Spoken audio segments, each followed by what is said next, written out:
What's the disagreement argument now between the Israeli government and the Polish government? So it came in a kind of a series of events.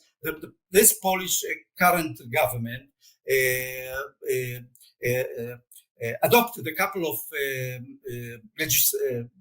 rules, legislation that was totally unacceptable by us. The first one was that one should not mention any Polish collaboration with the Nazis, which of course totally unacceptable, and even criminalized that anyone as some kind of an incitement or against the great Polish nation.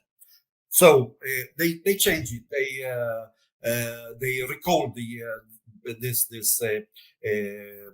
legislation. Later on, they introduced another one that prevents Jews from reclaiming their properties.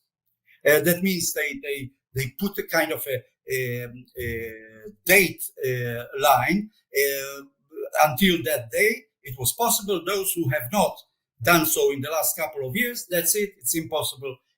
There are all sorts of reasons why they did it. It was not fairly. It was not only against the Jews. It was also about any attempts by Gentile Poles to reclaim their properties before the war. But it mainly hurt the Jews, because Poles, they are citizens there, and it's their problem. But Jews are not there. We, the Jews, left. So it was unfair, and that was unfortunately not so. Another, and the current crisis was that the Poles have complained about the Israeli youth delegations to Poland. Like, the March of the Living, which not only Israeli students are going to. Right, I know many American and other students are going. Many American. What do they have? What do they have against people going to March of Living?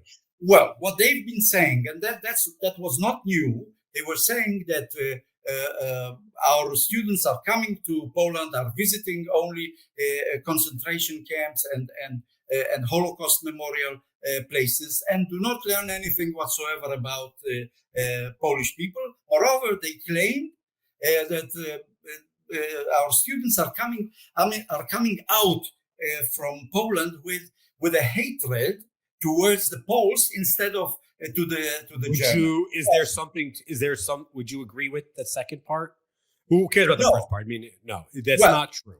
That's propaganda.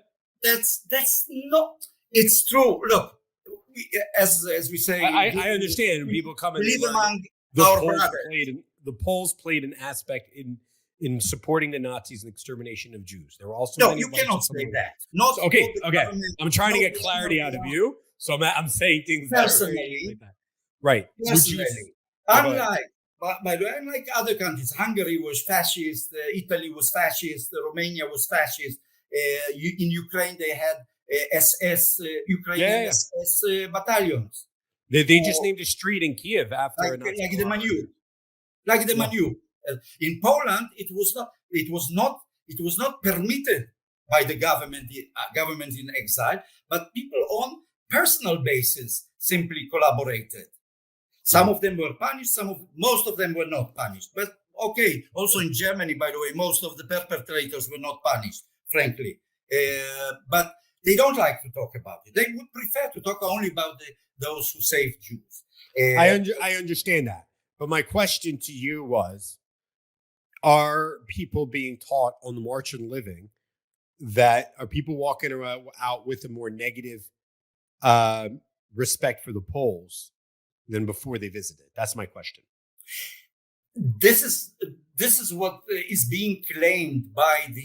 I understand. I'm asking you. For a very long time. I'm not asking. I understand that. I'm asking you, in your opinion, in your experience, you would know better than anyone, I would assume. Those go into March and Living. Do they walk, whether it's justifiable or not? I'm just trying to understand. I want to understand where the Poles are coming from. Not that I agree with them. Yeah.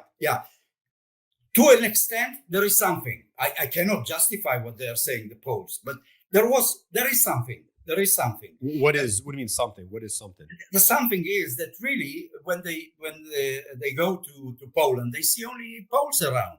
So, for instance, I personally came across Israelis who went to Auschwitz and told me, tell me, how is it possible that these Poles here who live just 50 yards from the fence, from the camp fence, they were looking at how the Germans are murdering the Jews and did nothing. And I said to them, come on, you think that the Germans were stupid? Of course, no Poles were allowed to live here in kilometers from the camp. Of course, they hid it from anybody. They tried their best. And in any case, even if the Poles would have liked to help, what could be done against the mighty Germans by civilian population, Polish civilian population? Nothing. So to say that they enjoyed it, well, maybe some enjoyed it, that the Jews were taken. Maybe some, and I know many who were very sorry that the Jews were taken. But you cannot. But if you go there and you see the Poles around and you don't see any German, you don't see. Sometimes the Poles were arguing, why aren't you going to Berlin? This is the real final solution place. This is, go to Wannsee, where the final solution decision was taken. Go there, talk to Germans. Why here? The Germans, they forced on us these camps. They concentrate, right? No, I understand camps that. Here in Poland, but it was not us. That's true. They were not participating. There were no Jewish service. There were not Polish servicemen in Auschwitz. No, they were Ukrainians, sometimes Lithuanians, sometimes others. Not Polish, not because they were anti-Semites, they were not anti-Semites, but because they didn't trust them at all, the Poles. The Poles, for them, were inferior. Mm-hmm. Got it. Interesting. Not as Jews, not to be destroyed, but to be inferior. I understand. So you're saying, wait, hold on. So let's slow down. I want to get clarity. Yeah. So the Poles were not called on by the Nazis in order to do their bidding, generally speaking, because the Germans saw the Poles as less than, let's say, their Ukrainian counterparts. Is that a fair sentence? Yeah. Okay. Got it. Okay. I understand. The Ukrainians, because of their struggle for their independence from the Soviet Union, right? They align with Nazis, and they supported the Nazis.